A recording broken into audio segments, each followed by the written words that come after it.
நேயர்களே, தமிழ்நாட்டில் கூட்டணியில் இன்று காலை ஏற்பட்டிருக்கக்கூடிய முன்னேற்றங்கள் என்ன? திமுக கூட்டணியில் காங்கிரஸுக்கு இடம் இருக்கிறதா? காங்கிரஸ் தலைவர்கள் மணிக் தாக்கூர் மற்றும் பலர் பேசிக் கொண்டிருப்பதின் பின்னணி என்ன? தேசிய முற்போக்கு திராவிட கழகத்தின் பரிதாப நிலை, இந்த ரெண்டையும் நான் பேசுறதற்கு இங்கு காத்திருக்கிறேன். முதல்ல காங்கிரஸினுடைய அனலைஸுக்கு முன்னாடி தேசிய முற்போக்கு திராவிட கழகம் அநேகமாக நேனார் நாகேந்திரனுடைய ஸ்டேட்மெண்ட் படி நாங்கள் பேச்சுவார்த்தையே அவங்கள்ட்ட நடத்தலையே அப்படின்னு கதவை இழுத்து மூடிட்டாங்க. ஏன்னா இவங்களுடைய போக்கு ரொம்ப உக்கிர நிலையை அடைந்ததுனால நாங்கள் பேச்சுவார்த்தை இதுவரைக்கும் நடத்தலை அப்படின்ட்டு ஒரு பெரிய பொய்யை சொன்னாலும் நீ வேணா என்கின்ற முடிவுக்கு பாரதிய ஜனதா அதிமுக வந்துட்டு. அதுதான் நேனாருடைய பேச்சு. சுதீஷ்ட பேசுனீங்களே அப்படின்னு கேட்டாங்க. அவர் எனக்குடைய நண்பர்கிட்ட கவர்னர் மாளிகையில் பேசுறதுலாம் ஒன்றும் தப்பு இல்லைங்க அப்படின்னு சொல்லிட்டாங்க. அதனால பேச்சுவார்த்தை நடந்துறது பாசிட்டிவான எஃபெக்ட் அப்படிங்கிறதெல்லாம் இல்லை. 14 சீட்டு மத்திய அரசில் பதவி, அங்கே பதவி, பல 100 கோடி ரூபா கை செலவுக்கு 150 கோடி 100 கோடின்னு கேட்டால் கொடுக்க முடியாது. ராஜ்யசபாலாம் தரவே முடியாது. அப்படின்னால நாங்கள் பேச்சுவார்த்தை நடத்தலைன்னு பிஜேபி சைடு கதவை அடைச்சிட்டாங்க. இப்போ அந்த அம்மா பிஜேபி சைடு போகிறத விட திமுக சைடு போகிறதுக்கு விருப்பம் என்னென்னா, கொஞ்சம் பணமும் செழிப்பும் கம்மியாக இருந்தாலும் வெற்றி பெற்றலாம், தன் பையனை சட்டசபைக்கு அனுப்பலாம், தம்பியை ராஜ்யசபாக்கு அனுப்பலாம் அப்படின்னு பிரேமலதாவுக்கு ஒரு ஆசை. அதனால் திமுக கூட்டணியில் அவங்க பேச்சுவார்த்தை நடத்துகிறாங்க. திமுக கூட்டம் நடத்த முன்று அன்றைக்கு மார்த்தாண்டம் போய் அதுக்கப்புறம் ட்ரிவாண்ட்ரத்துக்கு போயிருக்காங்க அந்த அம்மா. ட்ரிவாண்ட்ரத்தில் ஸ்டாலினுடைய ஃபேமிலியில் சில முக்கியமான ஆள்கள் ரகசியமாக சந்தித்து பேசி அந்த 6+1 தான் அவங்க சொன்னதாகும். இவங்க 10 வரைக்கும் எதிர்பார்க்கலாம், அதுக்கு மேலே ரெட்டை 10 கொடுத்தா போதுன்ன மாதிரி ஒரு நிலை. 9+1 10 அல்லது 10+1 தெரில. ஆனால் திமுகவின் கதவுகள் இன்னும் அடைக்கப்படவில்லை என்றாலும் வழி இல்லாமல் அவமானப்படுவதற்கும் வாய்ப்பு இருக்கிறது. திமுக 5-6 நிறுத்திட்டாங்கன்னா இவங்க கடைசியில் எல்லாம் முடிஞ்சதுன்னு சொல்லிட்டேன்னா எங்கேயும் போக முடியாது. இது ஏற்கனவே இந்த அம்மாவுக்கு ஏற்பட்ட அனுபவம் இப்போது ஏற்படுவதற்கு வாய்ப்பு இருக்கிறது. இது தேமுதிகவுடைய கதை. 2வது கதை காங்கிரஸினுடைய விவகாரம் என்னவென்றால், 2006ஆம் ஆண்டிலிருந்தே திமுக கூட்டணியில் காங்கிரஸ் கட்சி தேர்தல் வெற்றிகள் கிடைத்தாலும் ஒரு அதிகார பங்கீடு என்று வரும்போது அவங்க வெளியிலிருந்து தான் ஆதரவு தரும் கட்சியாக இதுவரைக்கும் இருந்திருக்கிறாங்க. இப்போ 2006 கருணாநிதி ஒரு தனித்த பெரும்பான்மை இல்லாத நிலையில் 34 எம்எல்ஏக்களை காங்கிரஸ் வச்சுருந்தாங்க. ஆனால் அமைச்சரவையில் அவர்கள் கோரவில்லை. அந்த ஒரு வாய்ப்பை தவற விட்டு தான் கடந்த 20 வருஷமாக காங்கிரஸ் கட்சியில் தமிழ்நாட்டில் ஒரு ஜூனியர் பார்ட்னர் என்ற நிலைக்கு தள்ளப்பட்ட முதன்மை காரணமாக அமைந்துட்டுன்னு இப்போ ரொம்ப கொதிக்கிறாங்க. பிரவீன் சக்கரவர்த்தியிலேருந்து மத்திய அவர் பேர் என்னது மணிக் தாக்கூர் வரைக்கும். இது நாங்கள் செஞ்ச ரொம்ப தப்பு பண்ணிட்டோம்.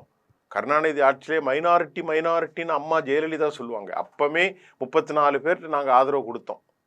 நீ 96 சீட்டு தான் வச்சுருந்த, நாங்கள் 34 ஆதரவு கொடுக்கும்போது அப்போ வந்துருந்தா எங்களுக்கு அந்த நிலம் வந்திருக்காதேன்னு காங்கிரஸ்காரன்லாம் கொதிக்கிறாங்க.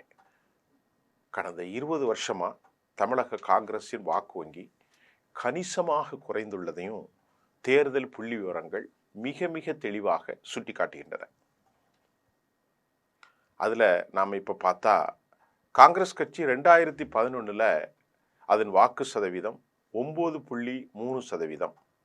2021 அந்த 9.3% குறைந்து 4.27% காங்கிரஸுக்கு சரிஞ்சிச்சு. ஒவ்வொரு தேர்தலிலும் திமுக ஒதுக்கும் தொகுதிகளை பார்த்தீங்கன்னா 63 தொகுதிகளை ஆரம்பத்தில் ஒதுக்கின திமுக அப்புறம் 41 ஆக்கி இப்போ 25 ஆக்கி குறைத்து கொண்டே வருவதும், ஒரு காலத்தில் தமிழ்நாட்டை ஆண்ட பேரியக்கம் இன்று ஒரு சில தொகுதிகளுக்காக திராவிட இயக்கங்களில் கையேதும் நிலைக்கு தள்ளப்பட்டிருக்கிறதே அப்படின்னு தொண்டர்களிடையே பெரும் சலிப்பு ஏற்படுத்தியிருப்பதாகவும், 20 ஆண்டு கால காங்கிரஸ் வளர்ச்சிக்கு எந்த விதமான உத்வேகத்தை அளிக்கவில்லை என்றும் சில அரசியல் விமர்சகர்கள் மட்டுமல்ல, காங்கிரஸின் மூத்தவர்களும் புலம்புன்னு கண்ணீர் வடிக்கிறாங்க. 2026 சட்டமன்ற தேர்தலில் காங்கிரஸுக்கு ஒரு வாழ்வா சாவான்னு போராட்டமா. தமிழ்நாடு முதல்வர் ஸ்டாலின் ஆட்சியில பங்குண்டு பேச்சுக்கு இடம் இல்லப்பா, இது இயற்கைக்கு விரோதமானதுன்னு கராரா அறிவிச்சிட்டார். அப்போ காங்கிரஸ் கேட்குற எவ்வளோ காலம் உனக்கு விசுவாசமான கூட்டாளியாக இருந்தாலும் அதிகாரத்தில் பங்கு கொடு. காங்கிரஸை ஒரு முட்டுச்சந்தில் இப்போ கொண்டு நிறுத்திட்டாரு. இந்த நிலையில ராகுலும் தமிழ்நாட்டின் கட்சியின் எதிர்காலத்தை வளர்க்க வேண்டுமெனில் பழைய பாணியிலான அதே கூட்டணி வியூகத்தை மாற்றி அமைப்பதற்கு வேண்டிய கட்டாயத்தில் இப்போ உள்ளார். நான் ஏற்கனவே சொன்னேன், கனிமொழிட்டு அவங்க பேசினதே அதுதான். 41-2 என்னது ராஜ்யசபா, 20% லோக்கல் பாடியில் பங்கு. இதுக்கு இடையில அந்த விஜயுடைய விவகாரம் என்னன்னு பார்ப்போம். நடிகர் விஜய் தலைமையிலான தமிழ்நாடு டு வெற்றி கழகம் தாவேகா தமிழ்நாடு அரசியல்ல ஒரு மாயப்பிம்பமாக உருவெடுத்திருக்கிறது. ஆதாரங்கள் ஒன்றும் கிடையாது. காங்கிரஸ் ஏற்கனவே காங்கிரஸை தனது இயற்கையான கூட்டணி என்று வர்ணித்ததோடு ஆட்சியில பங்கு என்ற வாக்குறுதியும் முன்வைத்துள்ளது. அவங்க எல்லாத்துக்கும் சொல்லிட்டாங்க. காங்கிரஸின் ஒரு தரப்பு நிர்வாகிகள் தாவேகாவோட கூட்டணி அமைச்சா மட்டுமே அதிக தொகுதிகளில் நாங்கள் போட்டியிட முடியும், அதன் மூலம் கட்சியினுடைய வாக்கு வங்கியை மீண்டும் 10% மேல் நாம் உயர்த்த முடியும் என்று நம்புகிறார்கள். ஒரு புதிய கட்சிகளோடு கை கோர்ப்பது காங்கிரஸுக்கு தமிழ்நாட்டில் ஒரு மறுமலர்ச்சியை ஏற்படுத்தும் என்று வாய்ப்பாக அமையும் என்றும் சொல்கிறார்கள். இருந்த போதிலும் டெல்லியில் இருக்கக்கூடிய காங்கிரஸ் தலைமை இன்னும் ஒரு குழப்பமான நிலையில் இருப்பதாகவும், ராகுல் காந்தி அவரை பொறுத்தவரை தேசிய அளவிலான ஒரு இந்தியா கூட்டணியில் நாம் திமுகவோடு இருக்கிறோம், அதில் எளிதில் பகைச்சு கொள்ள முடியாது, அதனால் மாநில அளவில் பாஜகவின் வளர்ச்சி வேகத்தை கட்டுப்படுத்துவதற்கு தனது வாக்கு வங்கியை தக்க வைப்போம், காங்கிரஸுக்கு ஒரு வலுவான தளம் மாநிலத்தில் தேவைப்பட்டதால நாம திமுகவின் நிலையில் தொடர்ந்தால்தான் இன்னும் 10 ஆண்டுகளில் தமிழ்நாட்டில் காங்கிரஸின் அடையாளம் முழுமையாக மறைந்துவிடும் என்ற அச்சம் தரைமட்டம் தொண்டர்களிடையே மேலோங்கி இருக்கிறது. இப்படியே போனால் நாம காளிதாம்பா, திமுகவுக்கு கூயா தூக்க முடியாது. அப்புறம் இறுதியாக 2026 இந்த வருஷ தேர்தலில் காங்கிரஸுக்கு தனது அதிகாரத்தை மீட்டெடுப்பதற்கு ஒரு பொன்னான வாய்ப்பு, ஆட்சியில் பங்கு, அதிக தொகுதி, தனித்துவமான அடையாளம், இப்படியெல்லாம் அவங்க உறுதி செய்கிறாங்க. ஒரு கூட்டணியை தேர்வு செய்ய வேண்டும் என ஒரு தரப்பினர் இந்த முறையும் திமுகவின் பிடிவாதத்திற்கு பணிந்து போனால் அது தமிழ்நாடு காங்கிரஸின் முடிவுக்கு ஆரம்ப கட்டமாக அமையலாம். இனி தொடர்ந்து கீழே போயிடும். ராகுலும் பிரியங்காவும் இந்த தேர்தலை ஒரு மாநில தேர்தலாக மட்டும் பார்க்காம தமிழ்நாட்டில் இருக்கக்கூடிய காங்கிரஸை காப்பாற்ற எடுக்க வேண்டிய இறுதி போராக கருதி முடிவெடுக்க வேண்டும் என்றும் சிலர் கருத்து தெரிவிக்கிறார்கள். ஆனால் இன்னும் 23ஆம் தேதி அல்லது 21ஆம் தேதி திமுக பேச்சுவார்த்தைக்கு அழைத்திருக்கிறார்கள் என்ற செய்தி இப்போது கசிந்திருக்கிறது.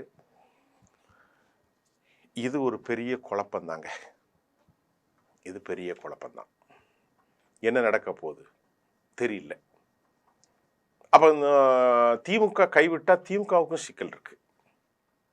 5% 4% 1% ரொம்ப முக்கியம். காங்கிரஸை முட்டிச்சந்தில் கொண்டு நிறுத்தினது மட்டுமல்ல, திமுகவையும் முட்டிச்சந்தில் கொண்டு நிறுத்திட்டாங்க. தேமுதிகவும் காங்கிரஸும் இணையாமல் வருத்தால் திமுகவுக்கு ரிஸ்க் அதிகமாயிரும். ரொம்ப அதிகம். ப்ரெஷர் கூட இருக்குது. 200க்கு மேல், கொலஸ்ட்ரால் 400க்கு மேல், சுகர் 450க்கு மேல். அது மட்டும் இல்லாமல் டயாலிசிஸினுடைய பதட்டங்கள் ஒரு உடல் எப்படி பாதிக்கிறதோ அப்படி ஒரு பாதிப்பு ஏற்பட்டுரும். ஆனால் என்ன நடக்குதுங்கிறது நம்ம யூகிக்க முடியாது. காங்கிரஸ் கட்சியினுடைய கடுமையான பேச்சு தலைவர்களை கொதிநிலைக்கல். திமுக காரங்க எப்பவுமே அப்படித்தான், தனக்கு பணிந்து போகிறத விரும்புவான். இந்த முறை பிரவீன் சக்கரவர்த்தியும் மாணிக் தாக்கூரும் அப்படிங்கிறாங்க. செல்வ பிறந்தக கொதிக்கிறார் மனுஷன். சிலர் நினைக்கிறாங்க 18 சீட்டோ 25 வாங்கினா நமக்கு இப்படி போகலாம், விஜய் கூட போய் நின்று உள்ளதும் போச்சு லொல்ல கண்ணான்னு ஏதோ சொன்ன மாதிரி போயிட்டுனா ரொம்ப கஷ்டம்பா, அசிங்கமாயிரும் அப்படின்னு நினைக்கிறான். சிலர் நினைக்கிறான் இப்படியே இவனுக்கு கூஜா தூக்கிட்டு போனால் எத்தனை வருஷத்துக்கு இவனுக்கு போகணும் அப்படின்னு சிலர் நினைக்கிறார்கள்.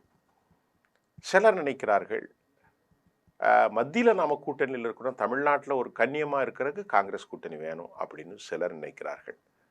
குழம்பி போயிருக்கிறது மத்திய தலைமை.